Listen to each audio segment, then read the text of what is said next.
Saya bertemu dengan Sekretaris Jenderal PBB Antonio Guterres, bertemu dengan lembaga-lembaga internasional, langsung bos-bosnya, bertemu dengan kepala negara G7 baru saja. Saya tanyakan, sebetulnya dunia ini mau kemana? Beliau menyampaikan, Presiden Jokowi, tahun ini kita akan sangat sulit. Tahun ini kita akan sulit. Terus, kemudian seperti apa? Tahun depan akan gelap.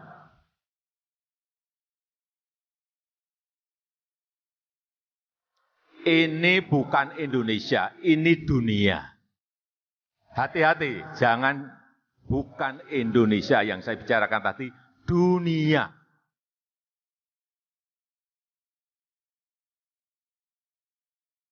Kita bicara dunia dulu. Yang semua negara sekarang ini berada pada keadaan yang tidak mudah.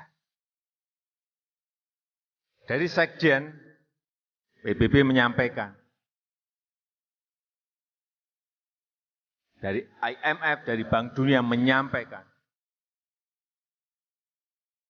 bahwa akan ada 60 negara yang akan ambruk ekonominya. Hei, kenapa? Gelap. Celananya? Studio gelap. Terang benderang gini. Ini gelap.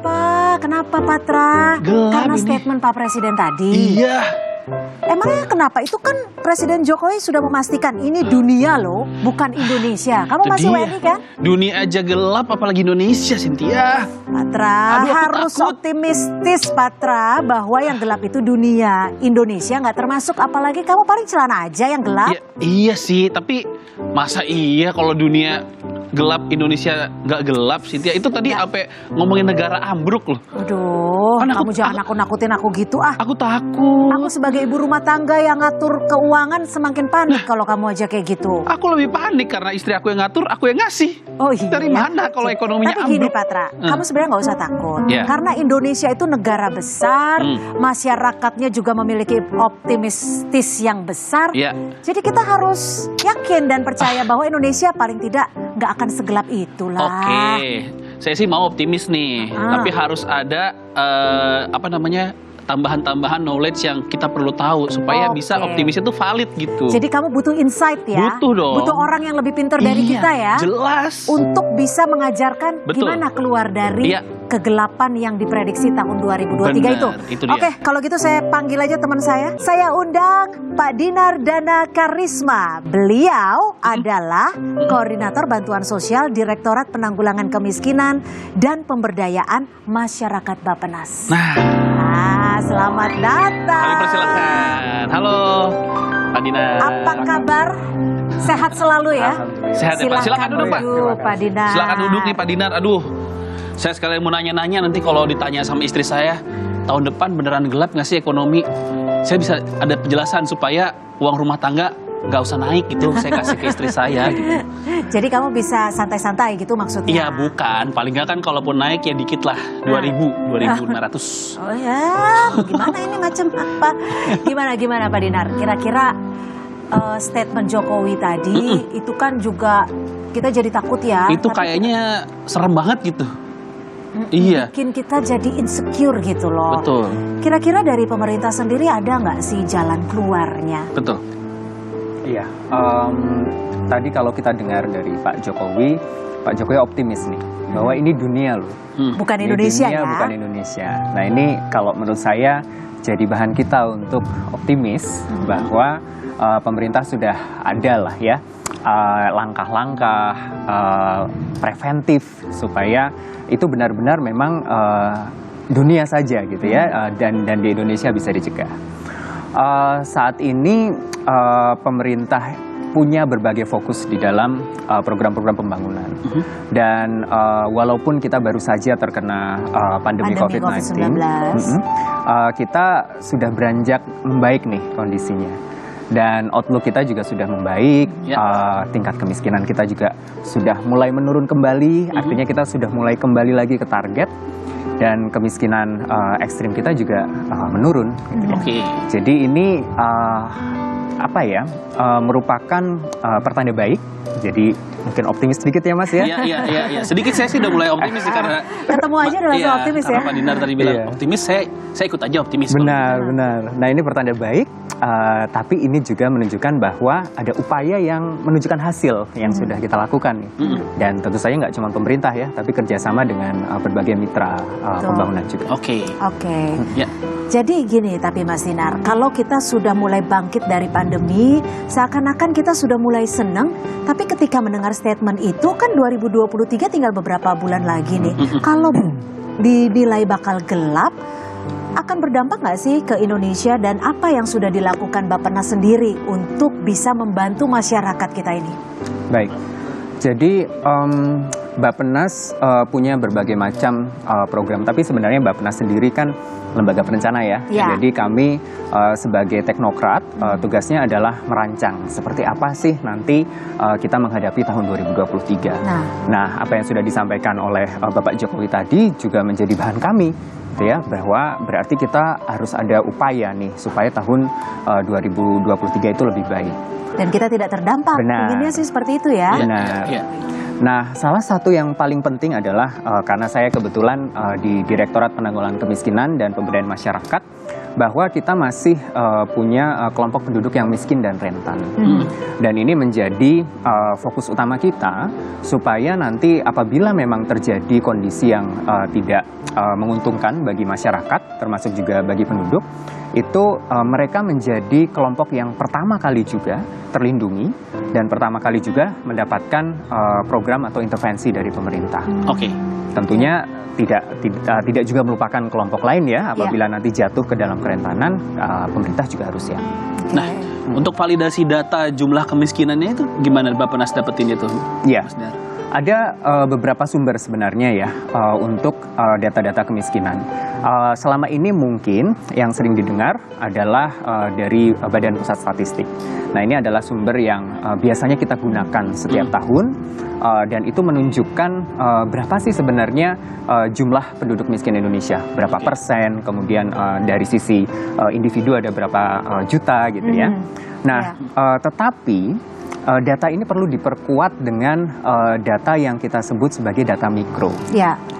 Nah, data mikro ini memberikan nama dan alamat dari penduduk, termasuk diantaranya adalah penduduk miskin dan penduduk rentan. Ini yang saat ini sedang kita upayakan melalui program registrasi sosial ekonomi. Nah, kebetulan memang cukup baru nih programnya ya. Jadi kita juga sambil belajar, kami sendiri juga dan juga teman-teman di pemerintahan, dan juga sambil juga menyampaikan ini ke masyarakat. Yang pasti begini, tadi seperti yang sudah disampaikan di awal, bahwa kita harus siap nih kalau misalnya terjadi kondisi yang tidak menyenangkan untuk masyarakat, misalnya tadi ada kemungkinan mungkin kondisi ekonomi dunia tidak baik di tahun 2023, atau kalaupun kondisi perekonomian dunia itu dalam kondisi baik, kita sebagai individu dan keluarga itu kadang-kadang juga menghadapi hambatan, ya kan? Tiba-tiba nanti ada sesuatu yang nggak kita duga, gitu ya. Kayak pandemi kita juga nggak duga kan? Gitu. Kemudian mungkin ada tiba-tiba, aduh uang sekolah naik, gitu ya. Atau tiba-tiba mobil rusak, gitu ya. Harus diperbaiki. Tapi gini Mas Dinar, gitu. Reksosek ini kan dari singkatannya saja registrasi, artinya pendataan. Nah, pendataan ini menyasar ke siapa, dan nanti yang didata ini akan mendapatkan apa kalau boleh tahu? Nah, ini makanya yang menjadi penting ya. Reksosek ini menyasar seluruh penduduk. Seluruh penduduk Indonesia? Seluruh penduduk Indonesia akan didata. Yang tujuan pertama dari registrasi sosial ekonomi adalah untuk meranking kesejahteraan penduduk. Kenapa kok harus semua ya? Karena kita mau meranking siapa sih yang paling miskin dan siapa sampai dengan yang paling sejahtera. Ya, nggak terlalu penting sih yang paling sejahtera ini. tetapi yang penting yang paling miskin ini. Oke. Tetapi untuk kita tahu yang paling miskin ini, kita harus tahu semuanya Iya. dari yang paling sejahtera. Itu yang pertama. Yang kedua, kalau misalnya terjadi bencana atau seperti COVID, pandemi dan lain-lain, ini Yang tidak sebenarnya hanya tidak menyasar hanya masyarakat benar, miskin aja tidak ya. hanya berdampak pada masyarakat miskin kadang-kadang. Masyarakat yang ada di atasnya, masyarakat menengah juga terkena dampak. Oke. Ini pemerintah harus punya basis data, Oke. karena itu Rexosek menyasar pendataan seluruh penduduk. Oke. Jadi konkretnya Rexosek ini untuk bantuan supaya tepat dan cepat ya.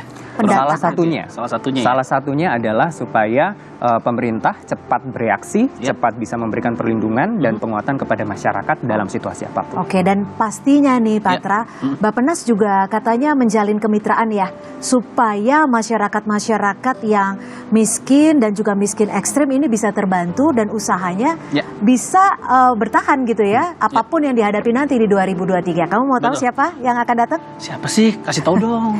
Temennya Oh. Mas Dinar ya. Oke. Abis ini tapi ya. Abis ini. Oh, ya udah kalau gitu. Untuk itu pemirsa tetaplah bersama kami di Ngopi. Jadi perhimpunan uangnya itu secara kumulatif di situ. Nah, kalau ditanya berapa peningkatannya bisa hingga 5 kali lipat. Oh, Jadi 5 dibanding kali mereka lipat? dibanding mereka jualnya mentah. Keren. Perusahaan besar mulai melirik nih, melirik Oke, juga dan iya, tidak iya. cuma Agradaya yang Iya, ngambil, tapi iya. perusahaan besar juga.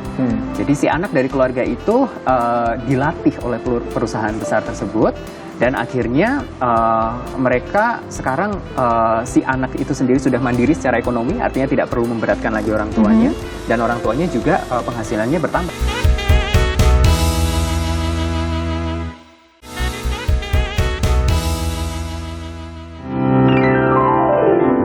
Terima kasih Anda masih bersama kami di Ngopi. Kalau ngomongin hal-hal yang gelap, kita nggak boleh pesimis.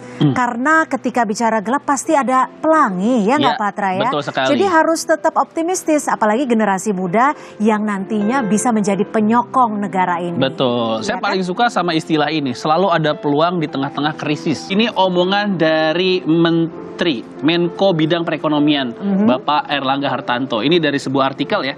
Menurut Bapak Airlangga Hartarto, Menko Bidang Perekonomian di Festival Job Fair dan Vokasi di bulan Oktober kemarin, Indonesia diyakini jadi cahaya di tengah kegelapan ekonomi global 2023. Kawasan Asia Indo-Pasifik diperkirakan tumbuh positif. India diperkirakan tumbuh 6%, kemudian ASEAN diperkirakan tumbuh 5%, dan China sekitar 4%. Dengan demikian, menurut Airlangga, dibandingkan kawasan Eropa ataupun Amerika, Indo-Pasifik masih positif. Dan menurut beliau, pertumbuhan ekonomi dunia ke depan akan didorong oleh kawasan Indo-Pasifik. Yang artinya kita sebagai warga Indonesia harusnya tidak boleh menyerah dengan keadaan dan tetap optimis karena ada cahaya tadi. Indo-Pasifik. Cahaya, jadi harus tetap tetap Bersinar. semangat ya. Iya, betul. Nah, kita masih bersama Mas Dinar dari Bappenas. Ya. Kalau pada malam hari ini kita juga kehadiran salah satu yang bisa bangkitkan semangat lah. Iya, betul. Langsung saja kita undang Pak Andika Mahardika. Beliau adalah founder dan juga CEO dari Agradaya. Silakan. Apa sih Agradaya? Langsung saja kita sambut. Halo. Halo, Mas. Selamat datang. Silakan, Mas Silakan Andika. duduk. Terima kasih sudah datang jauh-jauh. Ya, dari Jogja. Dari Jogja nih ya. Saya tadi titip gudeg. Waduh, Mau dibawa ya? masa Jogja? Saya titip pempek tadi nggak dibawa ya? Ya, itu Palembang. Sama, Bro. Salah ya. Maaf. Oke, terima kasih sudah Sama-sama. hadir bersama kami di Kompas TV di Ngopi. Sudah ada Mas Dinar dari Bappenas. Ini luar biasa sekali karena ternyata Agradaya ini dan Bappenas juga sudah bermitra Betul, ya. betul. Ya. Mungkin bisa dijelaskan sedikit apa sih sebenarnya Agradaya ini? Agradaya kepanjangannya itu agraria berdaya. Jadi sebuah pengharapan semoga pertanian Indonesia itu bisa berdaya. Nah, kalau spesifiknya kami adalah bisnis sosial pertanian yang fokus pada aktivitas budidaya dan pengolahan rempah biofarmaka kayak jahe, kunyit, temulawak. Nah, saat ini kami pon-pon. bermitra pon-pon betul. Oke, iya. Saat ini kami bermitra dengan sejumlah petani, ada lebih dari 300 petani di Jogja, di Jawa Timur dan juga di Sumba Tengah di NTT. Gitu. Jadi gak hanya di Jogja nih ya, Betul, jadi betul. juga sudah menyasar ke Jawa Timur dan di Sumba. Betul. Semuanya ini rempah-rempah. Iya rempah ya, kayak jahe, kunyit, terus cabai Jawa, kemukus, secang gitu. Nah, beberapa rempah yang sebetulnya itu asli Indonesia, cuman sayangnya belum banyak yang mengolah dengan standar yang baik sehingga bisa masuk ke market di global gitu. Oke. Dan sejauh ini udah ada berapa petani berarti Mas Andika? Ada spesifiknya 317. 317? Ya. Di berapa kota tadi? Jogja sampai Ada di Sumbar? 3 kecamatan, di Kulon Progo, kemudian di Trenggalek, Jawa Timur yang bermitra dengan Bappenas lewat program Forum Keperantaraan, dan juga di NTT di Sumba Tengah. Di situ. Oke. Dan sinkronisasi Agradaya dengan Bappenas itu seperti apa? Ya, saat itu Bappenas mengundang kami melalui program namanya Forum Keperantaraan. Jadi kalau kita tahu kan sebetulnya sebagai wirausahawan, terutama wira sosial, kami itu punya miss dalam hal sebetulnya yang punya supply terhadap bahan baku yang cukup melimpah itu di mana sih gitu. Dan juga kami kan juga punya visi atau punya upaya untuk bisa memberikan dampak yang baik untuk mengupayakan pengatasan kemiskinan di situ. Nah, saat itu Bappenas yang punya data itu. Jadi kami di dalam tanda kutip itu dikawinkan dengan kelompok masyarakat yang ada di Trenggalek. Nah, di sana kami kemudian datang dan diminta untuk melakukan pelatihan pasca panen, dan di sana sebetulnya sudah ada rempah-rempah, jahe, kunyit itu sangat melimpah. Namun yang belum ada adalah pengolahan pasca panen. Jadi umumnya kenapa sih petani kita kan sering dengar ya, petani kita itu masih banyak yang prasejahtera atau miskin, karena sebagian besar petani kita itu tidak melakukan pengolahan pasca panen. Jadi umumnya hanya dijualnya mentah utuh dengan harga yang murah. Apalagi kalau panen raya itu ditekan sama tengkulak, harganya cukup Nah, kalau Agradaya ini apa yang dilakukan atau sosialisasi apa yang sudah dilakukan kepada 317 petani ini ya? Ya, ketika kami ketemu dengan petani, di mana pertama mereka sudah punya kemampuan untuk menanam, kemudian mereka bisa panen. Nah, yang belum adalah pengolahan. Jadi yang pertama kita introduce sebuah teknologi yang inklusif, artinya bisa digunakan oleh masyarakat petani, yaitu solar dome dryer atau rumah surya. Jadi mirip kayak oven fungsinya, tapi nggak pakai listrik atau gas yang cukup mahal. Jadi pakainya energi dari matahari atau tungku biomasa, yang mana itu murah atau gratis gitu. Jadi rempah-rempah itu setidaknya diawetkan tapi tetap dalam sehat standar. gitu ya. Jadi ini enggak apa namanya untuk kesejahteraan petani yang sudah bergabung dengan Agradaya sendiri meningkat. Ya, itu juga cita-cita kami. Jadi pertama pendekatan adalah lewat teknologi, kemudian yang kedua adalah melalui natural farming. Jadi kita balikin lagi aktivitas pertanian itu seperti zaman dulu, di mana petani hanya menggunakan bahan-bahan alam yang ada di sekitar mereka untuk baik itu pupuk makro, mikro, pestisida, fungisida, dan yang terakhir adalah upayakan fair trade sama fair price di situ. Jadi kita harus, karena mereka sudah melakukan beberapa upaya yang cukup signifikan ya, kita perlu menghargai dengan harga yang cukup layak. Jadi bisa 5 kali lipat lebih mahal dibanding yang murah, yang yang mentah. Jadi sudah tidak dimanfaatkan tengkulak lagi ya. Jadi itu yang tadi istilahnya pengolahan pasca panen itu tadi ya. Betul. Oke, dan itu sudah berlangsung berapa lama, Mas Andika? Kami dari 2016. 2016. Satu tahun awal itu fokus di pelatihan saat itu, dan yang bareng Trenggalek itu 2019 mulainya. Jadi saat itu. Oke, ada perbedaan pendapatan nggak para petani ini dari sebelum bergabung dengan Agradaya dan setelah bergabung? Dan biasanya pendapatan signifikan ini akan berpengaruh di berapa lama mereka bergabung? Ya, pertama itu diukurnya dari 1 kali masa panen. Jadi butuh waktu kurang lebih 10 bulan dari mulai tanam, kemudian panen, kemudian diolah atau diproses. Nah, pendekatan kami itu melalui bukan individu, tapi kelompok. Jadi ada yang kelompok wanita tani, kelompok tani hutan, kemudian BUMDes, atau yang hutan kemasyarakatan di situ. Nah, jadi perhimpunan uangnya itu secara kumulatif di situ. Nah, kalau ditanya berapa peningkatannya bisa hingga 5 kali lipat. Jadi dibanding mereka jualnya mentah misalnya. Keren. Oke, jadi petani-petani ini yang saat ini berada di beberapa daerah ini sudah terbantu 5 kali lipat sejak bergabung ya.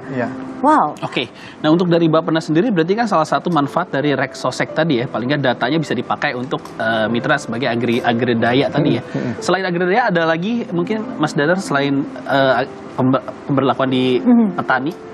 Ada beberapa mitra kami memang menyasar social entrepreneurs seperti Agradaya untuk masuk ya ke beberapa kelompok atau lingkungan yang kami rasa tingkat kemiskinannya masih tinggi, punya potensi, tapi belum tahu gimana caranya menggunakan secara edukasi masih butuh dibantu gitu ya. Benar. Nah, ini sektornya beragam dari pertanian ada, usaha kecil non pertanian juga ada, dan juga bahkan ya perikanan dan kelautan juga punya ya potensi untuk bekerja sama dengan social entrepreneur seperti Agradaya. Oke. Nah, kalau sampai saat ini social entrepreneur yang sudah dikawinkan dengan Bappenas kurang lebih ada berapa dari seluruh provinsi di Indonesia? Kalau sekarang karena programnya masih uji coba sebenarnya itu belum banyak, tapi sudah kami lakukan kalau tidak salah di sekitar 5 provinsi di Indonesia. Tapi ini harapannya jadi prototipe nih. Tahun 2023 nanti kita udah siap kalau misalnya mau ekspansi dan juga didukung dengan data Rexosec tadi, mudah-mudahan lebih tajam. Iya, tapi kelihatan progresnya. Ada datanya terlihat tidak? Kalau dari pengamatan kami ya, misalnya salah satu yang dibantu oleh Agradaya ini tadinya adalah penerima bantuan sosial. Penerima bantuan sosial, dia menerima bantuan sosial, anaknya masih sekolah, dia petani pohon-pohon kecil. Kemudian tidak lama anaknya lulus dan masuk di dalam program.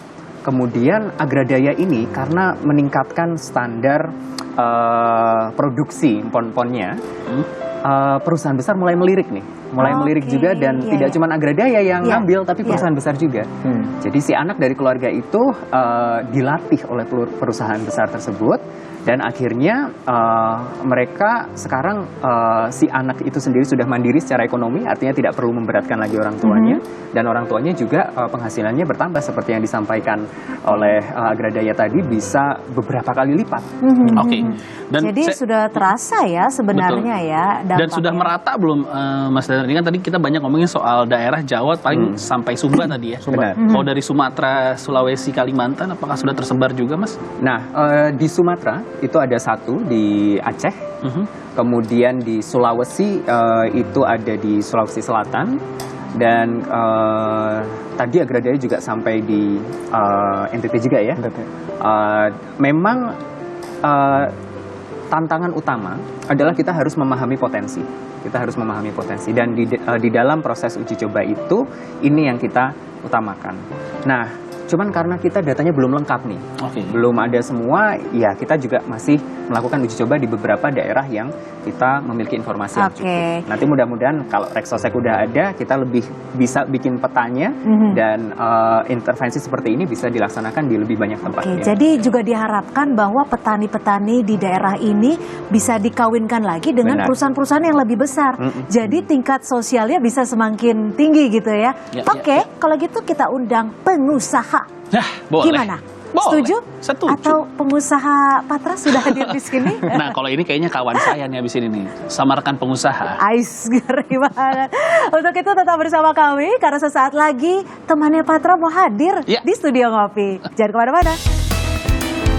Harapan kita dengan lapangan yang lebih terbuka, ekonomi yang lebih terbuka juga, lebih merata, akan makin banyak pengusaha muda yang tumbuh. Dan ini yang kita dorong gitu ya, termasuk juga dengan Rexosec untuk mengetahui siapa sih sebenarnya pelaku usaha ini, apa yang bisa kita lakukan, apa yang HIPMI juga nanti bisa lakukan.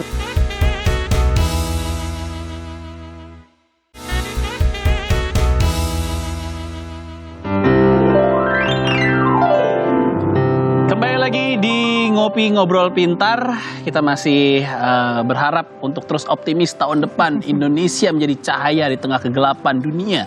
Tadi udah ngobrol-ngobrol juga yang semakin membuat saya optimis menghadapi tahun depan, tapi seperti yang sudah dijanjikan juga tadi Cynthia, kali ini kita akan saya suka nih kayak Patra yang kayak gini. Udah cocok jadi pengusaha. Ini sudah jelas rekan pengusaha saya. Tuh, saya sudah suka nih gaya. Jadi siapa temannya Patra yang mau hadir? Saya akan memanggilkan seorang PLT Ketua Umum HIPMI dong, pengusaha muda dong. Langsung saja kita panggil, ini dia, Bapak Eka Sastra. Silakan, Bapak Eka Sastra. Halo, Pak Eka, silakan. Thank you.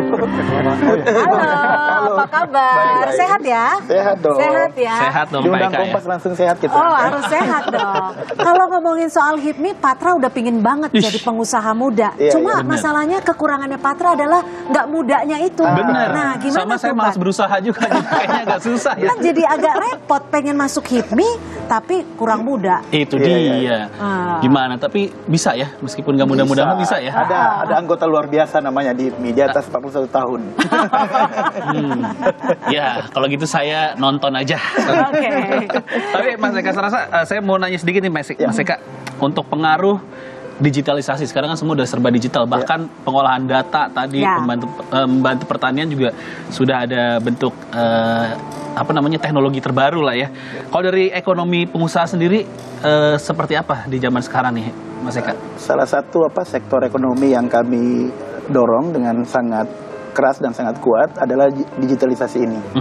Kontribusi per hari ini baru data di IPMI masih 4%. 2020 data yang kami coba ini, target kita untuk bisa 18% di tahun 2030. Nah, ini sektor yang sangat potensial untuk kita kembangkan karena di ASEAN sendiri pertumbuhan di digital kita ini yang jauh di atas negara-negara lain, dan juga kita negara nomor 6 startup yang paling banyak dengan pertumbuhan 11%. Jadi harapan kita memang ekonomi digital menjadi salah satu pilar perekonomian kita di masa yang akan datang, dan menurut kami itu perlu untuk kolaborasi antara pengusaha dengan pemerintah. Oke. Nah, Mas Eka, tapi kalau kita bicara soal pengusaha muda saat ini, sebenarnya apa sih yang paling dibutuhkan? Apalagi tadi kan kita berharapnya Indonesia bisa menjadi cahaya di tengah kegelapan nih di tahun 2023. Apa saja yang paling krusial dibutuhkan oleh pengusaha muda kita di Indonesia? Yang dibutuhkan dari dulu tidak berubah, Mbak ya. Pengusaha muda membutuhkan lapangan yang rata bagi semua. Kita sangat membutuhkan itu. Lahir dan tumbuh berkembangnya pengusaha muda kan pengaruh oleh dua hal.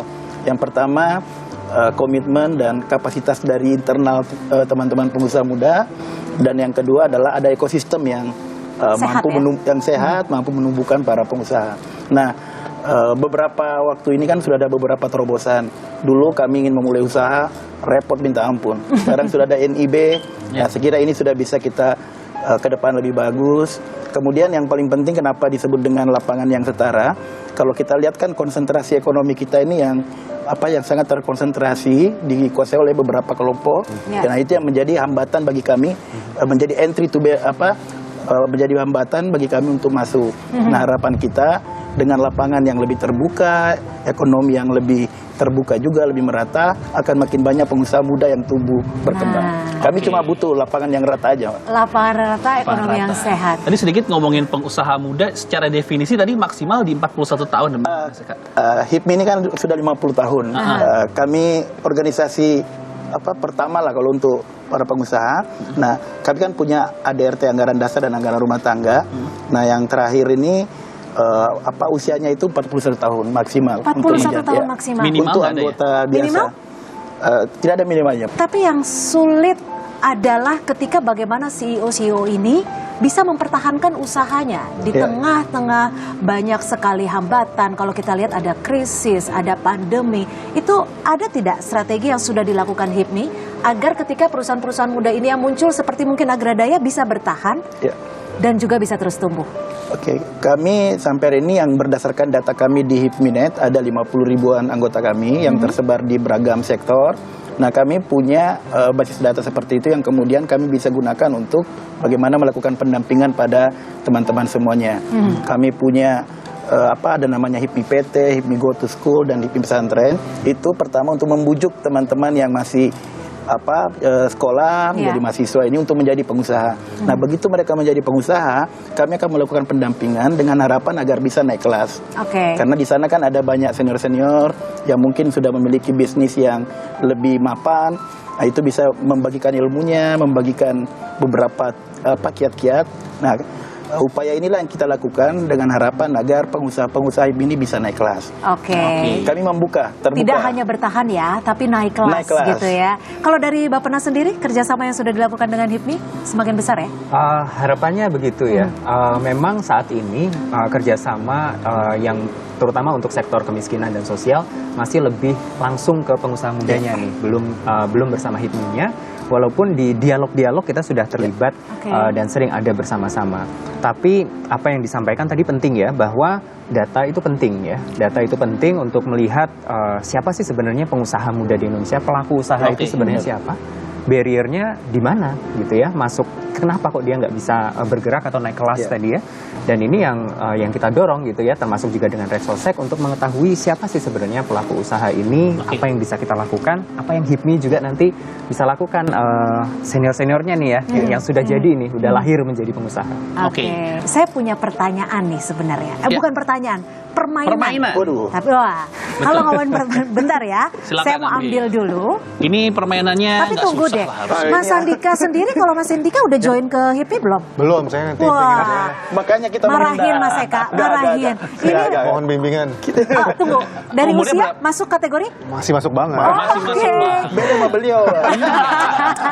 Saya di sini Jadi kita Mas, prospek deh. dong. Ayo, suruh Ya aduh, terima kan? kasih banyak nih Ini kebanggaan. nanti. omsetnya udah banyak soalnya. Iya, iya, Dan, iya, yang paling membanggakan adalah bagaimana masuk ke petani-petani yang membutuhkan bimbingan, edukasi Wih, dan bantuan. good, Tepuk very tangan good. dulu dong untuk Very Mas good. Andika. Oke. Harus seprospek nih. Boleh. Boleh Nah, langsung. Ini jadi permainannya ada fishbowl. Oke. Ada fishbowl. Dan di dalamnya ada Di pertanyaan. dalamnya ada emas batangan. Enggak dong. Ini menarik acaranya. Itu lagi, Pak. Ada emas batangan dari Bappenas. Makasih Aduh. banyak. Enggak dong. Jadi boleh diambil salah dulu. satu Ya. kertas. Oke. Nah, ternyata Anda tidak beruntung, Nah, tidak belum mendapatkan dong. emas batangan. Silakan. Silakan. Kayaknya udah nggak ada. Ah. Gede soalnya. Bukan emas batangan juga. Bukan dong. Ya sampai nggak ada nih mas. Nah, Oke. Nah. ya, karena adanya sebenarnya cuma Mas Patra. Oke, boleh dibaca terlebih dahulu. Ya. Oke, Pertanyaannya apa dan langsung dijawab ya. Oke. Langsung dijawab. Pertanyaannya adalah seberapa penting teknologi untuk mendukung kerja Anda saat ini? Sangat penting sebetulnya. Seperti yang tadi saya sampaikan, pertama teknologi tepat guna terbarukan, teknologi inklusif yang bisa dipakai dan digunakan oleh petani, itu yang diterapkan di petani. Kemudian teknologi yang sambungannya sifatnya digital gitu. Jadi untuk mengakselerasi bisnis supaya reach kita ke market bisa lebih luas gitu sih. Jadi buat kami teknologi sangat penting. Oke, tapi sekarang ada yang kurang nggak dari sisi teknologi yang masih diinginkan oleh Agradaya tapi belum bisa dimiliki?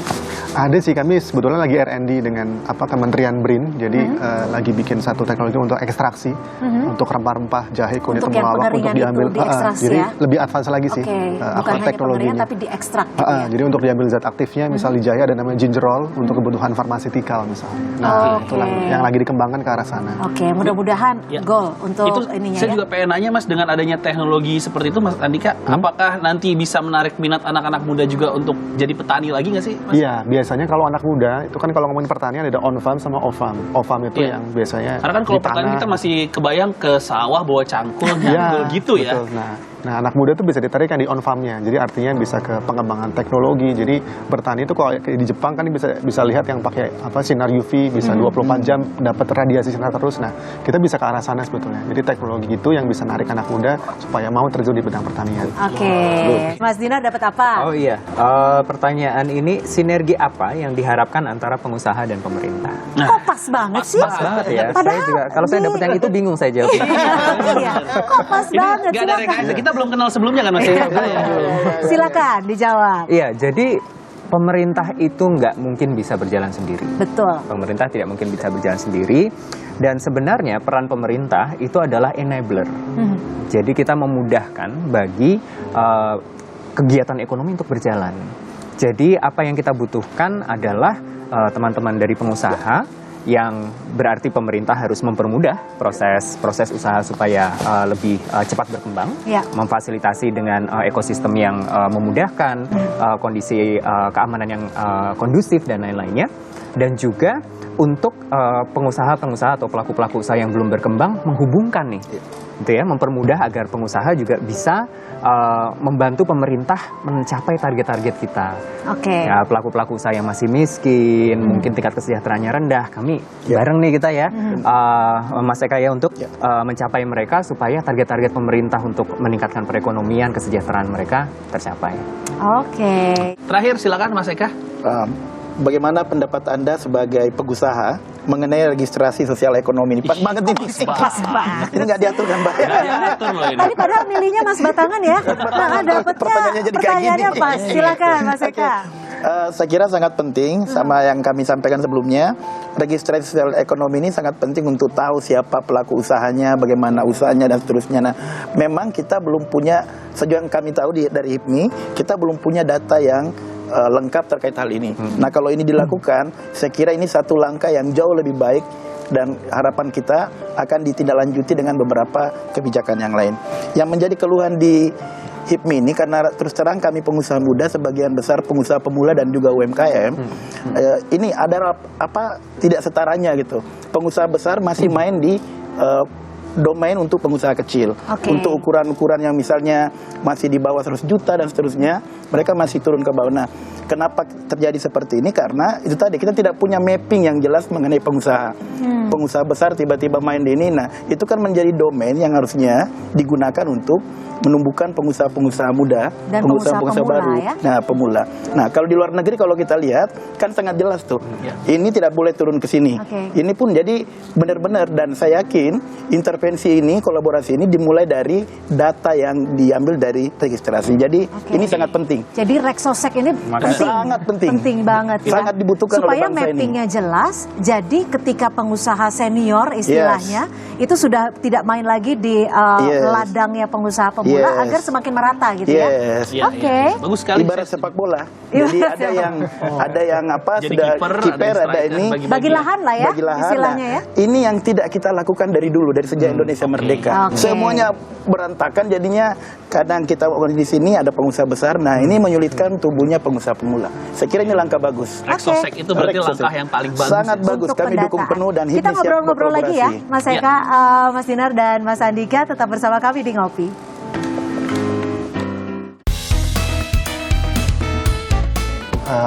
Untuk bersih-bersih, mandi berapa kali sehari? Tergantung sih. Tergantung. Kok ragu-ragu mandi berapa kali? Datanya sendiri sampai tahun berapa nih, Mas Dinar? Kalau sekarang Reksosek sedang pengumpulan data ya, sampai dengan tanggal 14 November. Saya harap mudah-mudahan banyak anak muda yang lain yang mungkin tergerak hatinya untuk bisa gak cuma mikirin dirinya sendiri, tapi juga mereka sudah punya akses informasi, teknologi, pengetahuan, nah itu bisa dibagikan terutama ke masyarakat yang miskin.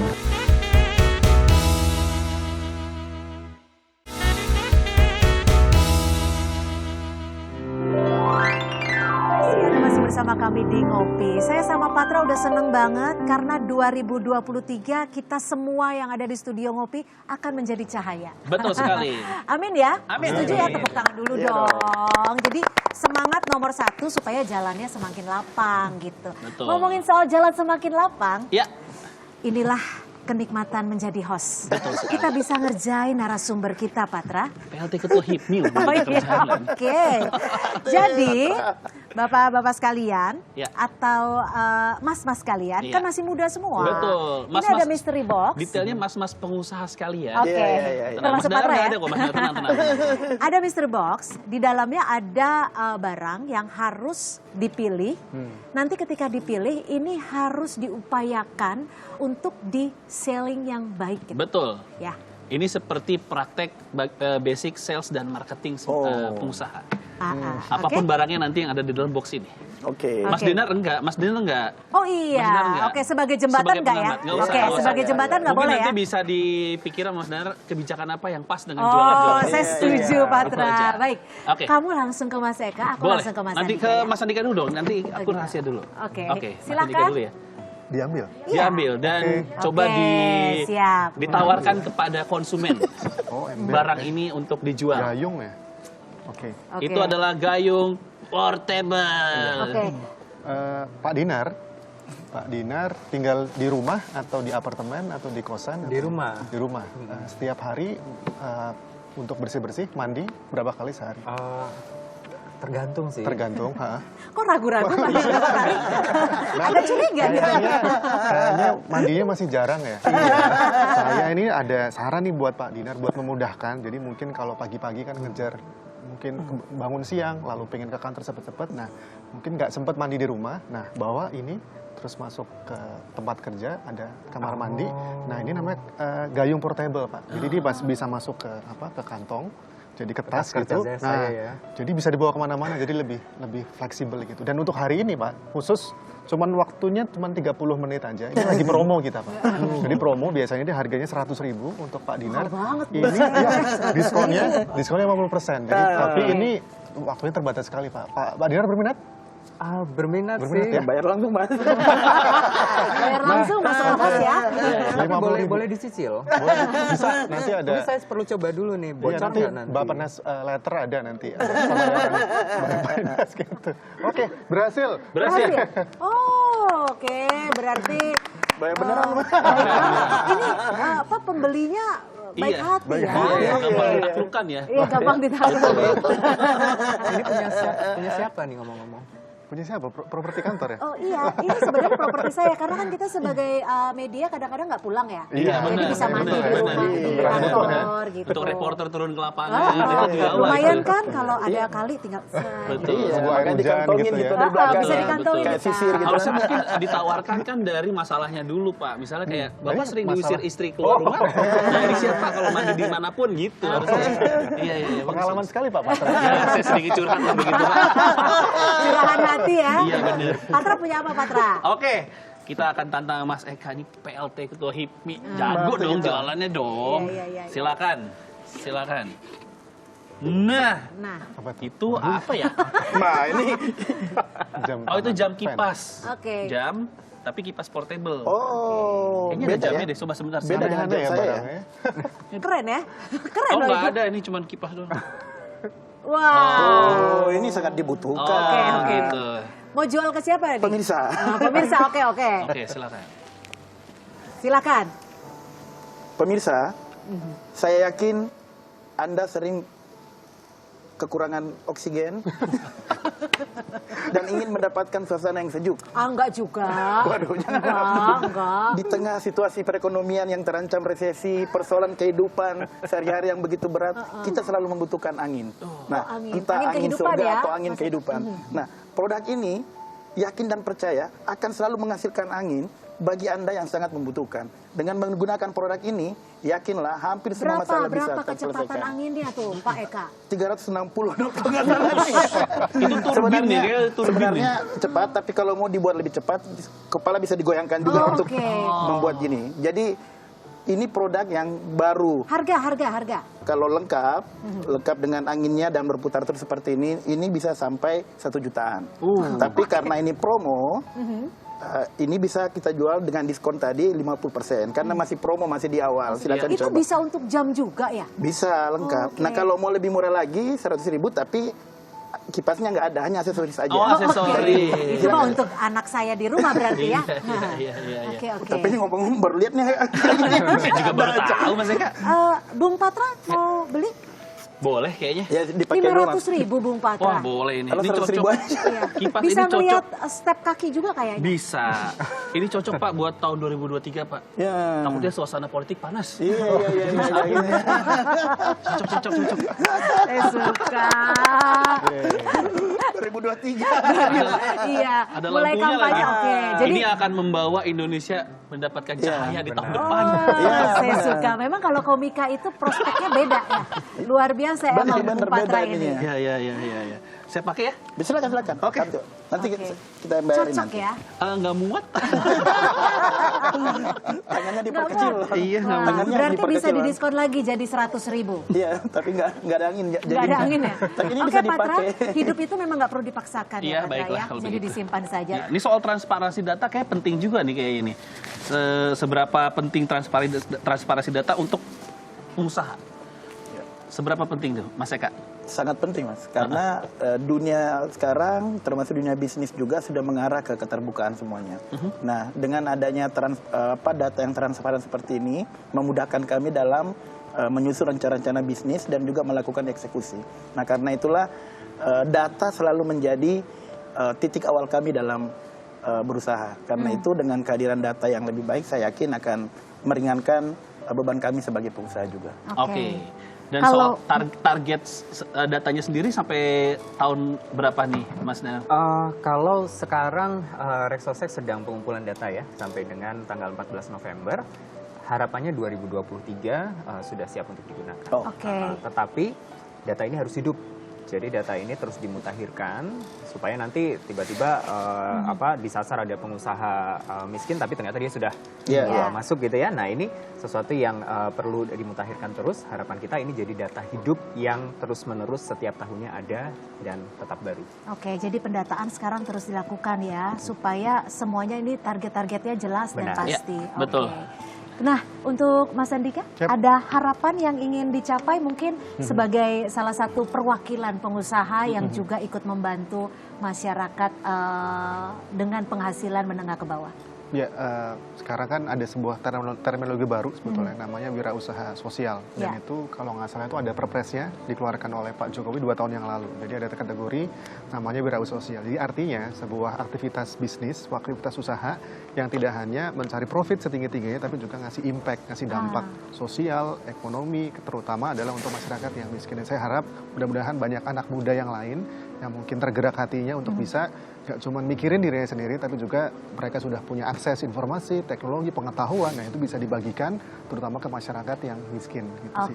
Jadi setidaknya ada agradaya-agradaya yang lain yang juga bisa memberikan impact yang luar biasa besar kepada masyarakat kita, gitu ya Mas Dinar ya? Siap, dan yang jelas dengan bantuan data yang sedang dibuat untuk validasi data tadi bisa membantu pengusaha dan masyarakat. Pentingnya masyarakat menengah ke bawah ya.